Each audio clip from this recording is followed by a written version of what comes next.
ओम श्री सीतारामचंद्राभ्यां नमः। श्रीमद् वाल्मीकि रामायण अरण्य कांडम पंचसप्ततितमः सर्गः यानी सर्ग 75। इस सर्ग में श्री राम और लक्ष्मण की बातचीत तथा उन दोनों भाइयों का पंपा सरोवर के तट पर जाना। दिवंतु तस्यां यातायां शबर्यां स्वेन तेजसा लक्ष्मणेन सह भ्रात्रा चिंतयामास राघवः। चिंतयित्वा तु धर्मात्मा प्रभावं तं महात्मनां हितकारेण मेकाग्रं लक्ष्मणं राघवो ब्रवीत।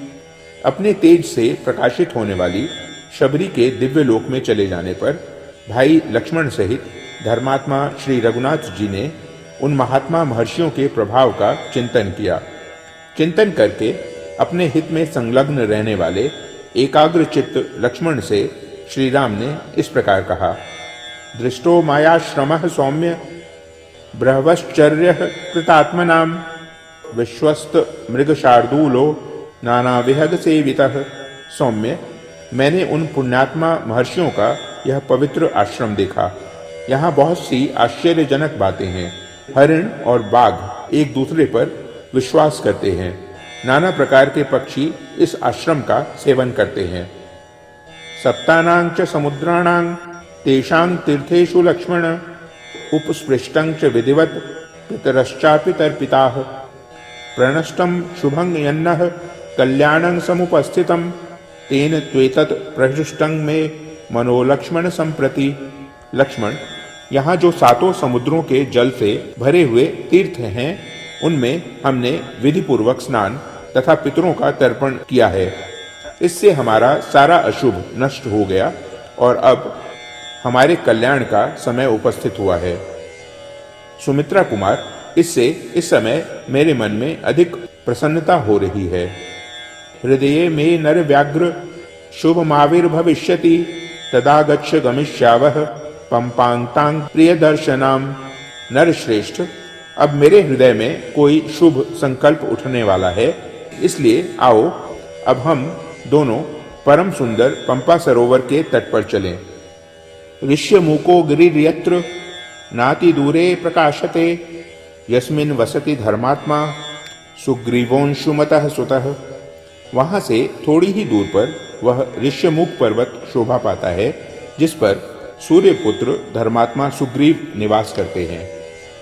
नित्यं वाली भयात त्रस्तस् चतुर्भिः सह वानरैः अहं त्वरे च तं द्रष्टुं सुग्रीवं वानरर्षभम् तदधीनं हि मे कार्यं सीतायाः परिमार्गणम्।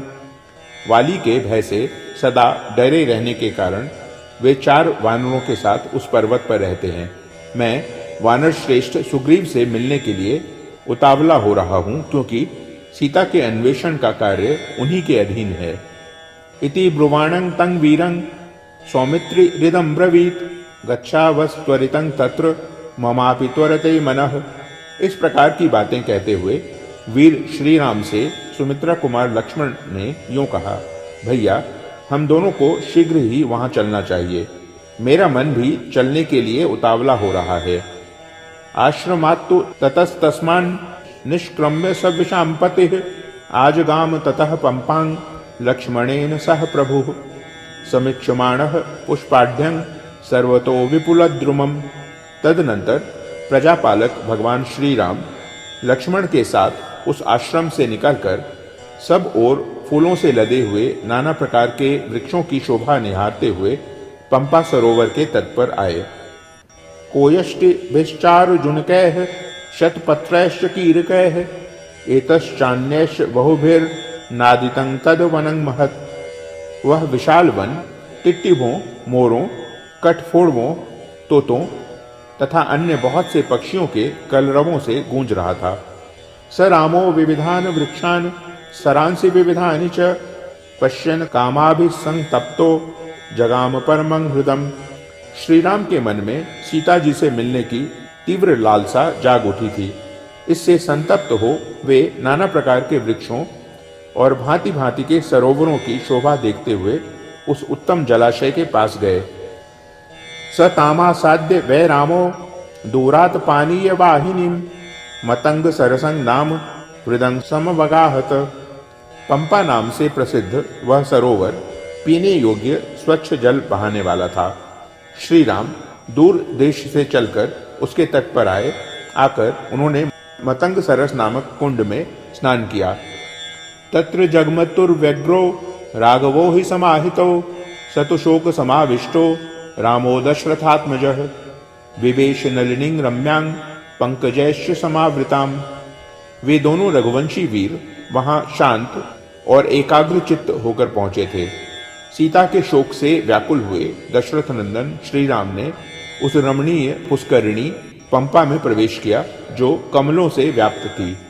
तिलकाशोक पुन्नाग बकुलोद्दाल काशिनी रम्यो पवन संबाधांग पद्म संपीडितोदकाम स्फटिकोप मतोयांतांग श्लक्ष्ण बालुक संतताम मत्स्य कच्छप संबाधांग तीरस्थ द्रुम शोभिताम सखीभिरिव संयुक्तांग लताभिरनुवेष्टिताम किन्नरो रगगंधर्व यक्ष राक्षस सेविताम नाना द्रुम लता किरणांग शीतवारिणिधिं शुभाम।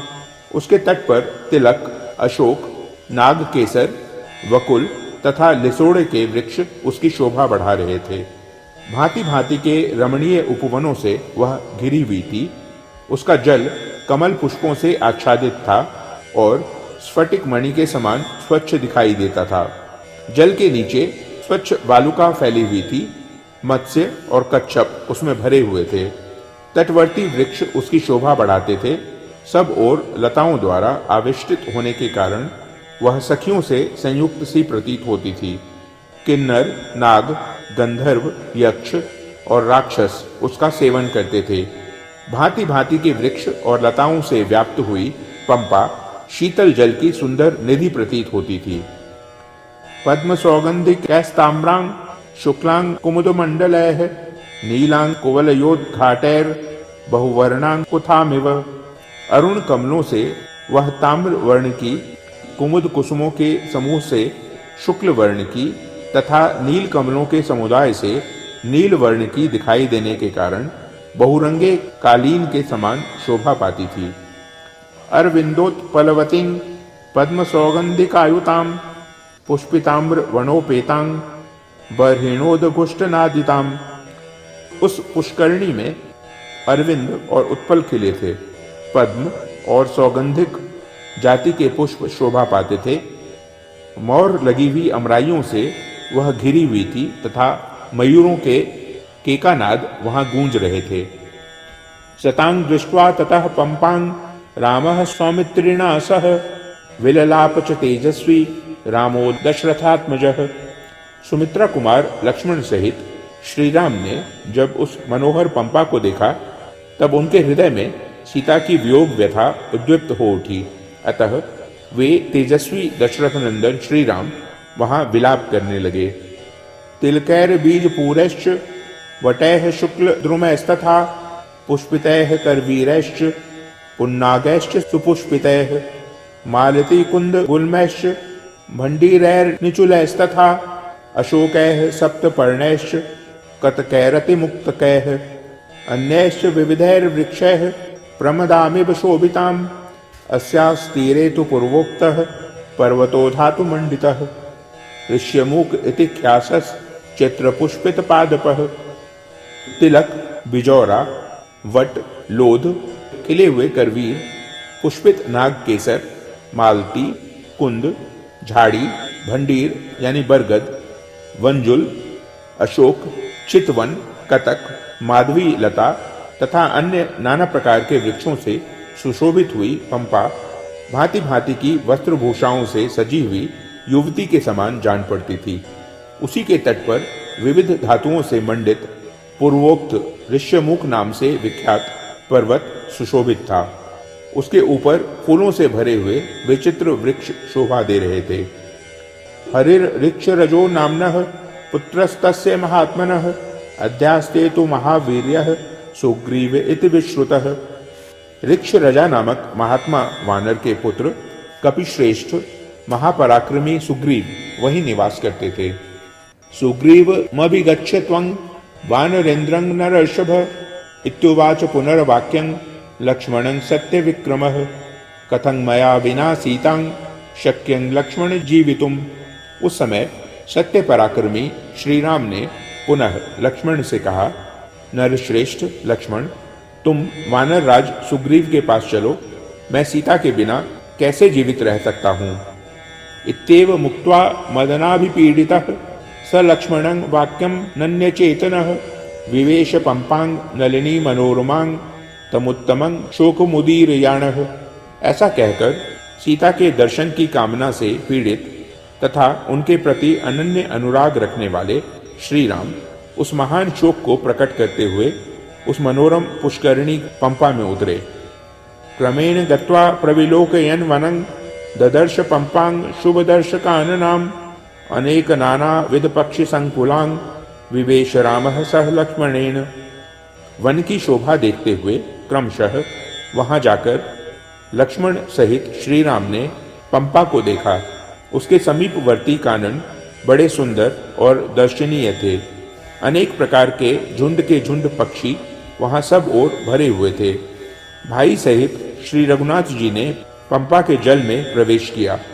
इत्याशे श्रीमद् रामायणे वाल्मीकिये आदि काव्ये अरण्यकांडे पंचसप्ततितमः सर्गः। इस प्रकार श्री वाल्मीकि निर्मित आश रामायण आदि काव्य के अरण्यकांड में 75वां सर्ग पूरा हुआ। इति अरण्यकांडम संपूर्णम। ओम।